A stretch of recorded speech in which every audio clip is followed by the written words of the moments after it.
Hello guys, welcome back to YouTube channel. मैं सक्षम जैन आप सभी का स्वागत करता हूँ। गाइस वीडियो करना भाई, लाइक शेयर, चैनल का कर देना है सब्सक्राइब।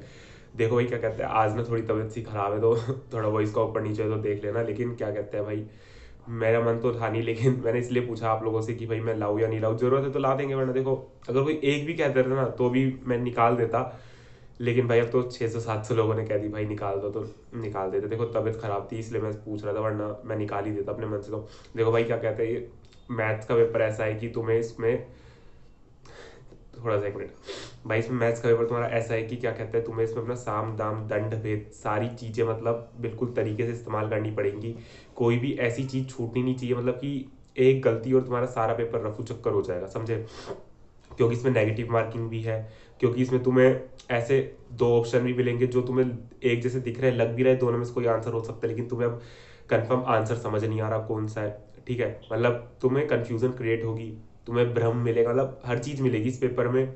और तुम्हें नन ऑफ द अबव का भी मिल सकता है कुछ, मतलब उसे बोलते हैं मिथ्या, मतलब तुम्हें झूठ भी मिलेगा एक तरीके से। तो भाई बिल्कुल सतर्क होकर पेपर देना। तो इसी के लिए आज बिल्कुल स्पेशल स्ट्रेटेजी भाई, पहले तुम्हें पता है बिल्कुल सीधे रास्ते बताऊंगा। देखो एक तरीके से लगा लो तुम्हारा युद्ध है, तुम इसमें साम दाम दंड भेद ये चारों चीजें मतलब एक तरीके से लगा लो सब कुछ इस्तेमाल करना पड़ेगा ही पड़ेगा। ठीक है, अगर किसी को मैथ्स का पेपर क्लियर करना है ना तो उसको ये चार चीजें लगानी पड़ेगी भाई, सब कुछ मतलब चाहे कुछ भी हो भाई। चार तो मतलब मैं शुरू में ना भाई देखो क्या कहते हैं, सारे अच्छे रास्ते बताऊंगा, एक थोड़ा सा टेढ़ा रास्ता है, मतलब एक या दो तीन टेढ़े रास्ते हैं वो भी बताऊंगा एंड में। मतलब कि भाई कोशिश करूंगा कि देखो 40 नंबर सबके आ जाए इस ट्रिक से, इन चीज़ों से। लेकिन अगर फिर भी ना आए तो भाई वो भी बताऊंगा उसका इलाज क्या करना है। लेकिन भाई शुरू में तो पहले अच्छी रास्ते बता देता हूँ आप लोगों को, कैसे क्या करना है, कैसे पेपर अटेम्प्ट करना है, किस तरीके से नेगेटिव मार्किंग से बचना है, और क्या क्या तरीके लगाने हैं। ठीक है, और फिर बाद में थोड़ा सा एक टेढ़ा रास्ता है वो भी बता दूंगा। ठीक है, देखो क्या कहते हैं भाई, सबसे पहले ना पेपर में हमारे साथ दिक्कतें क्या आती है कि हम पूरे 100 क्वेश्चन तक पहुंच नहीं पाते हैं 2 घंटे में, मतलब कि ना देखो पेपर सबसे पहली बात है, मैं आपको एक डाउट क्लियर कर दूं भाई। मेरे जैसे काफी सारे होंगे नमूने कि भाई उनको नहीं पता रहता पेपर से पहले कि पेपर के क्वेश्चंस मिक्स आते हैं। पेपर ऐसे नहीं आता भाई 40 मैथ 20 स्टेट और 40 मैथ 20 LR और 40 स्टेट्स, मतलब ऐसे नहीं आते 40-40 के, मतलब 40-20-40 के ग्रुप में पेपर आता है पूरा मिक्स, कहीं स्टेट कहीं LR कहीं मैथ्स कुछ भी मिल सकता है। ठीक है, तो भाई क्या कहते हैं, आपको क्या करना है कि पहले से ही प्रिपेयर करके जाना है अपने माइंड सेट को कि भाई सारे क्वेश्चन मिक्स मिलेंगे, कोई सा इजी क्वेश्चन कोई सा हार्ड क्वेश्चन कहीं भी कुछ भी मिल सकता है। तो प्लीज भाई 100 क्वेश्चन तक पहुंचने से पहले जज मत करना कि पेपर हार्ड है पेपर इजी है, ये बात ध्यान रखना। ठीक है, मेरा जैसे मैं भाई तुम्हारे जैसे ही मतलब एक तरीके से लगा लो कार्टून हूँ कि भाई पेपर से पहले ये सोच के गया था कि भाई मतलब सारे 20-40 मतलब 40-20-40 आएगा तो पेपर इजी हो गया, आसानी, पहले स्टेट्स कर लेंगे LR कर लेंगे। तो भाई नहीं भाई, कुछ भी नहीं मिलता ऐसा। तो ठीक है, मिक्स आता है पेपर तो भाई उससे भी दिमाग खराब होता है। शुरू शुरू में जब हार्ड क्वेश्चन देखते हो तो लगता है पेपर हार्ड है, मोरल डाउन हो जाता है। तो भाई प्लीज मोरल डाउन मत करना अपना, एंड तक लड़ना पेपर में, 100 क्वेश्चन तक जाना। ठीक है, पर 100 क्वेश्चन तक तुम कैसे जाओगे भाई, पेपर को 3 सेगमेंट में डिवाइड करना। एक क्वेश्चन ऐसे जो आंख से देखते ही आ जाएंगे, दूसरे क्वेश्चन ऐसे कि जो तुम्हें आते होंगे करने के लिए 30-40 सेकंड 50 सेकंड 1 मिनट चाहिए, और तीसरा सेगमेंट ऐसा है कि जिसमें तुम्हें कुछ भी नहीं आता। ठीक है, जो तुम्हारे आंख से देख के आ रहे हैं ना उनको पहले सेगमेंट में करते जाना, मतलब ऐसा करना कि शुरू के 1 घंटे में 100 क्वेश्चन तक पहुंचना, मतलब शुरू के 1 घंटा होगा ना तो भाई तुम्हें पेपर मिल जाएगा 1 से लेके 100 क्वेश्चन तक एंड तक पहुंच जाना है तुम्हें हर हालत में। ठीक है, 1 घंटा नहीं तो 65-70 मिनट में हर हालत तक तुम्हें ना ये लगा लो कि एंड तक पहुंच जाना है, मतलब 100 क्वेश्चन 100 के 100 क्वेश्चन देख लेना है। पता है क्या करते जाना है, जो आंख से देख के क्वेश्चन हो रहे हैं तुम्हें कम से कम ऐसे 40 क्वेश्चन मिलेंगे, 35-40 क्वेश्चन जो तुम्हारे आंख से देख के सोल्व हो जाएंगे, समझ रहे हो। मतलब उसमें से 5-10 मिनट ट्रिक लगानी पड़ेगी, दिमाग लगाना पड़ेगा, तो मतलब वो आंख ही देखी क्वेश्चन है जिसमें ये लगा लो कि तुम्हें आधे मिनट से कम टाइम है, ऐसे 40 क्वेश्चन होंगे कि आधे मिनट से कम टाइम में सोल्व हो जाएंगे। उनको तुम्हें 40 एक क्वेश्चन ऐसे 35-40 क्वेश्चन तुम्हें लगा लो 70 मिनट में करने हैं, और 100 तक एंड तक पहुंच जाना है, मतलब 100 तक सारे क्वेश्चन देख लेने कि कहाँ हार्ड है कहाँ इजी है, कौन सा तुम्हें आता है कौन सा नहीं आता। अगर तुम 70 मिनट में 100 क्वेश्चन तक पहुंच गए ना, 60-70 मिनट में, तो तुम्हारे ये लगा लो कि मैथ में आराम से पास हो जाओगे। ठीक है, तुम्हें पता चल जाएगा कि कौन सा पेपर कौन सा क्वेश्चन कहाँ ईजी है कहाँ पर हार्ड मिल रहा है। और पता है तुम ना हाथ हाथ पेपर में एक सर्कल बनाते जाना, मतलब जो तुम्हें आता है जो तुम 1 मिनट में कर सकते हो ना, देखो जो तुम कर लोगे उन पे टिक मारते जाना। ठीक है, क्वेश्चन पे नंबरिंग पे जैसे जो आग से देख के होते जा रहे हैं। ठीक है, जो तुम्हें आते हैं उन पे सर्कल बनाना, मतलब जो तुम आधे मिनट में 1 मिनट में करोगे उन पे सर्कल बना के छोड़ते जाना, उन्हें करना मत हाथों हाथ। क्यों? क्योंकि भाई उनको तुम बचे हुए 50 मिनट में कर लेना। ठीक है, 120 मिनट का पेपर होता है ना, तो बचे हुए 50 मिनट में उन क्वेश्चन को करना, क्योंकि भाई हो सकता है कि तुम उनको करने बैठो जो तुम्हारे इजी आंखों देखे क्वेश्चन है, वो पता चल रहा है लास्ट में 20 के 20 लगातार दे रखे आंखों देखे क्वेश्चन। भाई मेरे साथ भी यही हुआ था कि लास्ट में इतने ईजी क्वेश्चन थे मेरे, मतलब पेपर सबके सेम नहीं आते, तो किसी का कहीं हार्ड किसी का कहीं ईजी हो सकता है। तो भाई मेरा हुआ यह था कि लास्ट में सारे ईजी क्वेश्चन थे और मैं शुरू से करने में लग रहा हूँ मतलब मैं पता है 80-85 मिनट में 100 क्वेश्चन तक पहुंचा था, फिर 20-30 मिनट में कितना कर लेता, और उसमें भी मैंने 35-40 क्वेश्चन अटेम्प्ट कर पाया था मतलब। तो ये गलती मेरे साथ हुई, तो ये मत आप लोग मत करना, ठीक है। जो मतलब 1 मिनट आधे मिनट के क्वेश्चन उनको जो आपको आते हैं उन पे टिक करते जाना, ठीक है। और मतलब सर्कल बनाते जाना कि मैं इसे कर सकता हूँ, मुझे आते हैं। और जो नहीं आते भाई उनको कुछ मत करना, जो कर लिए उन पे टिक, जो आते हैं उन पे सर्कल, और जो नहीं आते उनको ऐसी मतलब ऐसे ही छोड़ देना, मतलब उनको कुछ मत लगाना, फिर पता चल जाएगा कि हमें आते ही नहीं है, ठीक है। देखना कि 70 मिनट में अगर तुम्हारे 40 क्वेश्चन अटेम्प्ट हो गए ना, और 40 क्वेश्चन अटेम्प्ट हो जाए ना, चुपचाप सांस ले लेना, ठीक है। ऐसे कि भगवान पास हो गया, अब ज़्यादा कुछ नहीं चाहिए, अब बस एग्रीगेट के लिए तरफ मेहनत कर रहे हैं। अगर आ जाए तो भी संतुष्ट रहना, 40 से ज़्यादा अगर नहीं आए ना तो दुखी मत होना, ठीक है। 40 पे संतुष्टि बना लेना, क्योंकि 40 नंबर लाने भी ना मैथ्स में बहुत टेढ़ी खीर है, समझे। अब ये होगी तुम्हारे को पेपर कैसे अटेम्प्ट करना है। देखो नेगेटिव मार्किंग मतलब तुम्हें आगे ना समझ में कि भाई पेपर कैसे अटेम्प्ट करना। भाई किसी को कोई दिक्कत है तो इंस्टाग्राम पे पूछ लेना, लिंक डिस्क्रिप्शन में। फॉर्मूला चाहिए ना भाई किसी को, अभी भी फॉर्मूला लास्ट डे के लिए एग्जाम सेंटर वगैरह पर रिवाइज करने के लिए, तो टेलीग्राम का लिंक पिन कर दूंगा, मैसेज कर लेना। सिर्फ फॉर्मूले के लिए टेलीग्राम पे करना, बाकी कोई डाउट क्वेरी हो तो इंस्टाग्राम जिंदाबाद, इंस्टाग्राम पे कर लेना, उसका भी लिंक पिन मिल जाएगा डिस्क्रिप्शन में इंस्टाग्राम का, तो वैसे भी ठीक है। चलो बात क्या करते हैं हम नेगेटिव मार्किंग से कैसे बचना है। भाई तुम्हें मैंने पहले बता दिया पेपर कैसे अटेम्प्ट करना है, ठीक है। और जो नहीं आया ना भाई उसमें ज़्यादा ध्यान मत लगाना, और प्लीज़ एंड तक पेपर पूरा देखना, जब जज करना पेपर को आ रहा है नहीं आ रहा है, ठीक है। और ऐसे मत करना। और पता पेपर में तो क्या करना, देखो कि जैसे तुमने एक पेज के क्वेश्चन पेपर आता है, मतलब कम से कम 15-20 एक पन्नों का पेपर आता है, क्योंकि एक पेज में 4-5 क्वेश्चन होते हैं, एक पेज के क्वेश्चन सोल्व करते जाना, हाथों हाथ OMR पे भरते जाना। और सबसे पहली बात भाई, सबसे बड़ी गलती आजकल आप लोग क्या कर रहे हो कि भाई यार तुम मतलब कैसे गधों वाली हरकतें करते हो, गुस्सा आ गया थोड़ा सा कि भाई तुम जो तुम्हारे को शीट मिलती है उसको पूरी फिल क्यों नहीं करते, पहले उस शीट को पहले पूरी फिल करा करो, ठीक है। फिर मेरे से मैसेज करके कहते हो कि भैया हम ये करिए। भाई ये चीजें बेसिक चीजें यार, तुम पहले शीट पहले पूरी फिल करा करो, फिर उसके बाद आंसर लिखना चालू करा करो। अब तुम्हारे एग्जामिनर भाई पता है, हमारा जो इन्विजिलेटर आता है ना, चेक मतलब कॉपी चेक करवा, मतलब इन्विजिलेटर होते हैं जो पता क्या करते हैं, पूरी चेकिंग करवाते हैं फिर साइन करके जाता है। अब तुम्हारे इन्विजिलेटर पता नहीं कैसा है, लेकिन भाई तुम प्लीज अपनी कॉपी खुद से पहले पूरी फिल करा करो, फिर आंसर लिखने चालू करा करो। और लगे ना लास्ट के 10 मिनट बच रहे तो पहले एक बार चेक करके आना कि पहले पेज पे कि OMR पूरी OMR फिल करी है या नहीं, ठीक है। ये बात ध्यान रखना, ठीक है। अब तुम्हें क्या करना है भाई, जो नहीं आ रहे उनको छोड़ देना। अब देखो बात कर रहे थे हम नेगेटिव मार्किंग से कैसे बचा जाए। देखो हाँ, तुम्हें एक पेज सोल्व करना, हाथों हाथ OMR पे लिखते जाना, मतलब आंसर भरते जाना। ऐसे मत करना कि एक साथ 100 के 100 भर दूंगा, नहीं भाई नहीं। एक और तुम्हें पता जहाँ पे स्पेस मिलेगा ना वहीं पे स्पेस में काम करना, पेपर में बीच में ज्यादा हिचकिच मत करना, ठीक है। टाइम पे ही पेपर मिलेगा 2 बजे, और जब भी कॉपी मिलेगी लिखने के लिए, ठीक है।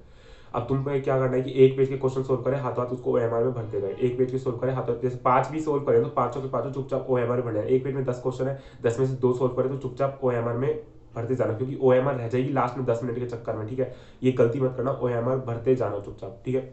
अब तुम्हें OMR भरनी बता दी, पेपर कैसे अटेम्प्ट करना है, क्या ट्रिक लगानी बता दी। अब तुम्हें मैं बताता हूँ कि नेगेटिव मार्किंग से कैसे बचा जाए। भाई तुम्हें ये लगा लो कि 40 क्वेश्चन आ गए, तुम्हें मतलब 50 क्वेश्चन तुमने सही कर लिया, तुम्हें लग रहा है कि यार थोड़ा सा ना एग्रीगेट की तरफ मूव करना चाहिए, मतलब 50 के बाद तुम्हें ऐसा डाउट वाले क्वेश्चन है कि तुम्हें आता ही नहीं आता, तो भाई उनमें क्या करना, सबसे पहले ना 4 ऑप्शन देखना, चारों में से भाई तुम्हें 2 तो ऐसे मिलेंगे जो तुम्हें कन्फर्म है कि ये तो आएंगे ही नहीं आएंगे, दूर दूर के होंगे, मतलब होंगे 2 में। अब तुम्हें डाउट होगा तो 2 में से कैसे सिलेक्ट करना कि भाई जिसकी सबसे ज्यादा प्रोबेबिलिटी लगे ना, जो तुम्हारा मतलब एक मन पे विश्वास रखना और दिमाग से पूछना, मन पे विश्वास रखना और दिमाग से पूछना कि जिसकी ज्यादा प्रोबेबिलिटी आ रही है ना उसको सिलेक्ट करना। मन से सिलेक्ट मत करना, सिर्फ मन पे विश्वास रखे, मतलब दिल पे विश्वास रखे, दिमाग से सिलेक्ट करना। भाई दिल और दिमाग का भ्रम तुम्हें जो तुम सुनते हो ना मूवी में, वो अब तुम्हें पेपर में पता चलेगा कि दिल पता क्या करेगा, गलत सिलेक्ट करवाता है दिल। गारंटी है भाई, अगर दिल की बात सुनोगे ना तो पेपर में सिर्फ वो गलत सिलेक्ट करवाएगा, क्योंकि तुम्हारा दिल पता क्या कहेगा, नहीं यार ये हो सकता है, नहीं यार ये हो सकता है। लेकिन दिमाग पता क्या कहेगा, यार इसकी प्रोबेबिलिटी ज्यादा है। दिमाग साइंटिफिक मेथड पे वर्क करता है, ठीक है। दिमाग कहेगा इसकी प्रोबेबिलिटी ज्यादा है, इसको टिक कर दो। दिमाग पे अप्रोच पे वर्क करना, ये बात ध्यान रखना, चाहे बेशक गलत हो लेकिन दिमाग की अप्रोच पे चल देना चुपचाप, ठीक है।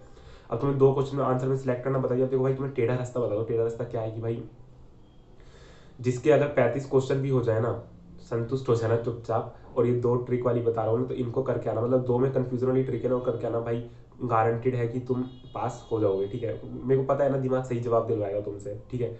और 100 तक पूरे क्वेश्चन देख लेना, 10 क्वेश्चन को देख के मत समझना पेपर हार्ड है। देखो टेढ़ा रास्ता क्या है भाई, थोड़ी सी चीटिंग कर लेना यार। देखो कोई चीज बुरी नहीं है, मैंने क्या कहा तुमसे, साम दाम दंड भेद सब जायज़ है। अगर तुमसे कोई पूछ रहा है ना तो सही सही आंसर बता देना, क्योंकि देखो नहीं भाई क्या कहते हैं, पेपर की सीरीज आती है मिक्स, तो पता है पहले पेपर मतलब क्वेश्चन का हिंट देके पूछना, मतलब ऐसे नहीं होता कि तुम्हारे सामने पेपर है 100 क्वेश्चन वही होंगे लेकिन आगे पीछे नंबरिंग होगी। तो प्लीज़ भाई जैसे थोड़ा सा क्या कहते हैं चुपचाप थोड़ी सी क्वेश्चन की हिंट देके अपने जानकार से पहले तो तुम 60 कार्ड बनाओ, मतलब कि बातचीत करो, हाय हेलो करो, दोस्त यार बनाओ। और देखो भाई क्या कहता है, तुम लड़के तो भाई लड़की को बता ही देंगे, गारंटी दे रहा हूँ भाई, लड़के तो लड़की को बता ही देंगे, ठीक है। लेकिन भाई ऐसा भी मत करना कि तुम ज़्यादा एडवेंचर के चक्कर में पेपर में सोचो कि भाई पेपर हो गया चल एडवेंचर ही वाला भी करके देख लो, तो अपनी एसएससी करा लो। भाई एडवेंचर मत करना इतना, 2-4 क्वेश्चन ही पूछना, ज़्यादा मत पूछना। अगर मौका मिल रहा है तो ही पूछना, कि ये नहीं भाई कि भैया ने कही पूछना है तो पता कैसे पूछना, क्वेश्चन का हिंट दे दिया कि भाई स्टैट्स का मतलब कुछ जैसे भी क्वेश्चन का नाम है, जैसे अब तुम ये लगा लो कि एलआर का पूछना है, कह रहा है यार वो सन ईस्ट वाला है ना, इसमें राइट वेस्ट वाला करवा रहा है यार, उसको ना थोड़ा सा यार ऑप्शन तो वही होता है, मतलब 4 ऑप्शन वही होंगे लेकिन क्वेश्चन आगे पीछे होता है, तो तुम्हें ऑप्शन भी मुंह से बता सकता है, तो ठीक है इस तरीके से पूछ लेना। और भाई बिल्कुल शांति से होकर पूछना। देखो चीटिंग जायज़ है, हर चीज़ में जायज़ है, तुम्हें 12th तक खूब चीटिंग करी मुझे सब पता है, ठीक है। ये बात ध्यान रखना भाई, तुम मेरे से पूछोगे चीटिंग की तो भाई सच बताओ मेरे को मैथ्स के पेपर में फुर्सत नहीं थी, क्योंकि मेरे को इतना गाइड करने वाला कोई नहीं था। अगर मेरे को कोई बता देना कि चीटिंग कैसे करनी है, भाई मजाक नहीं कर रहा, मैं 62 की जगह 70 क्वेश्चन अटैम्प्ट करके आता, क्योंकि भाई वैसे तो तुम खैर मेरी बात छोड़ो यार, मेरे आसपास ना लड़की बैठी थी, आगे की बेंच खाली थी, मेरी तो किस्मत बहुत बुरी थी पेपर के टाइम पे। लेकिन फिर भी भाई तुम्हें इको के पेपर में एक एडवेंचर बताऊँ अपने पेपर के टाइम का मैंने क्या करा था, ठीक है। इको के पेपर में बताएंगे, इको में ही करा था मैंने सिर्फ, ठीक है। और तुम इस तरीके से कर लेना, चुपचाप चुपचाप एक आध 2-4 पूछ लेना। और पता है भाई किसी को गलत मत बताना खुद से, अगर मेरी ऑडियंस हो तो भाई प्लीज़, ठीक है। इसमें कोई नहीं है कि मतलब कि तुम्हारा कंपटीशन है किसी से, भाई कोई कंपटीशन नहीं है। चुपचाप जो पूछे, अगर तुम्हें लग रहा हो कि टाइम है, मेरे को फुर्सत है बताने की, तो चुपचाप उसको 1 ऑप्शन 2 ऑप्शन 4 क्वेश्चन सही बता देना, ठीक है। कुछ नहीं बिगड़ेगा तुम्हारा। और भाई अगर मेरी ऑडियंस किसी से पूछे ना तो उसको एक बार पहले चेक कर लेना कि भाई एक क्वेश्चन पूछ के चुपचाप जो तुम्हें आता हो, ठीक है, कि भाई वो सही बता रहा है, दोस्त से पूछ पूछ के कर लेना, ठीक है। अब ऐसा हो सकता है कि दोनों जगह मेरी ऑडियंस हो तो भाई बहुत ही बढ़िया बात हो जाएगी, मतलब दोनों तरफ पूछने वाला भी और बताने वाला भी। भाई टेढ़ा रास्ता यही है कि थोड़ी बहुत चीटिंग जायज़ है, पेपर मैथ्स का पेपर थोड़ा सा हार्ड आता है देखो, लेकिन आराम से पूछना यार प्लीज़ भाई, ठीक है। ऐसा हु हल्ला करके मत पूछना कि नाम खराब कर जाओ मेरा भी और अपना भी, ठीक है। और भाई परेशान मत करना किसी को भी, भाई देखो अगर कोई कहना 2 मिनट बता दो रुक जाना, सब्र रखना, ऐसा परेशान मत करना। और थोड़ा सा भाईचारा बनाओ यार, मतलब जरूरी नहीं है तुम चीटिंग के लिए भाईचारा बनाओ, दोस्त यारी बनाओ। मतलब भाई माना तुम लड़कियों से बात नहीं करोगे, लौंडे तुम सख्त हो थोड़े से, लेकिन भाई लड़कों से बात कर सकते हो, तुम्हारे आसपास हो कोई भी, तो भाई ऐसा कुछ भी नहीं है, तो बातचीत कर सकते हो, ठीक है। और भाई बिल्कुल खुद के ऊपर विश्वास होकर पेपर करना है। और देखो 100 क्वेश्चन तक पूरे देखने हैं एंड तक। और देखो सच बताऊं क्या कहते हैं कि भाई ट्रिक लगा लगा के दिमाग से, मतलब ना देखो क्या कहते हैं, अब तुम्हारे पास एक रास्ता और है कि तुम्हें लग रहा है कि सामने वाला गलत बता रहा है, और जैसे तुम्हें 2 ऑप्शन है, अब तुम्हारा दिमाग क्या है इसको सिलेक्ट कर दो, तुम्हें लग रहा है सामने वाला गलत बता रहा है, लेकिन तुम सोच रहे हो कि सामने वाला सही भी बता सकता है, तो भाई उस सामने वाले की बात पे विश्वास करके टिक मार देना। क्योंकि पता है क्या है, अगर तुम पता है उसके विश्वास के ऊपर, मतलब ये नहीं कि वो सही बता रहा है गलत बता रहा है, तुम एक विश्वास के ऊपर टिक मारोगे नहीं यार इसने सही बताया है, मतलब चाहे उसने मतलब उसका भी क्या पता गलत हो, है तुम्हें विश्वास के ऊपर टिक मारोगे, मैं गारंटी दे रहा हूँ उसका 1 नंबर तुम्हें जरूर मिलेगा, कहीं ना कहीं मिल जाएगा। पूछो क्यों, क्योंकि भाई जो एक विश्वास बहुत बड़ी चीज़ है पेपर टाइम में, अगर तुम्हें किसी के ऊपर विश्वास है ना, तो वो विश्वास मतलब तुम्हें हर मुश्किल सिचुएशन से बाहर निकाल लेता है। तो भाई इसलिए कहता हूँ कि खुद के ऊपर विश्वास रखो, सब कुछ पॉसिबल है, और हार मत मानना, ठीक है। और स्माइल बना के रखो यार, ठीक है, और घबराओ मत, ठीक है। और जिसने अभी कुछ भी नहीं करा ना, हाँ जिसने अभी कुछ भी नहीं करा ना पेपर के लिए, तो भाई उसके लिए पता है एक बात बता देता हूँ कि ना देखो, मतलब कुछ भी से मतलब जिसका लग रहा है कि डाउट है मेरे को ज़्यादा चैप्टर रह रहा है, तो पता क्या करना, बीएसए की पास्ट 10 ईयर सीरीज है, चैप्टर वाइज पढ़े हुए हैं, उनमें से एक सीरीज को चला के देख लेना। देखो मेरे को ये नहीं पता कि उससे तुम्हें क्या बेनिफिट होगा, लेकिन मुझे इतना पता है कि अगर तुम उसको देख लोगे ना तो तुम्हें कुछ क्वेश्चन करने तो आ ही जाएंगे, ठीक है, मतलब कुछ के बहुत सारे क्वेश्चन तरीके करने आ जाएंगे, और कहीं ना कहीं वो तुम्हें बेनिफिट मिलेगी, क्योंकि अब तुम एक रात में कोई ऐसा झंडा तो उखाड़ लोगे नहीं, तो उसको ही देख लेना जिसको डाउट होगी मैं फेल होऊंगा या मेरे को दोबारा अटेम्प्ट देने की नौबत आएगी, तो उसको ही देख लेना। 4-5 वीडियो चैप्टर के अच्छे अच्छे चैप्टर, जैसे टीबीएम की देख ली, एपीजीपी की देख ली, सेंट्रल टेंडेंसी डिस्पर्जन की देख ली है, ऐसे बड़े बड़े चैप्टरों की देख लेना, तो क्या हो जाएगा, प्रमोशन तो है नहीं, तुम पता तुम्हारा बिल्कुल निष्पक्ष होकर बात करता है, तो उस चीज़ से मुझे इतना पता है कि फायदा बहुत मिलेगा बच्चों को, ठीक है। अब तुम्हें अच्छी लगे तो लाइक शेयर सब्सक्राइब कर लेना, और स्माइल बना के रखना, और कमेंट सेक्शन में गाली मत देना, बहुत जेन्युइन बात।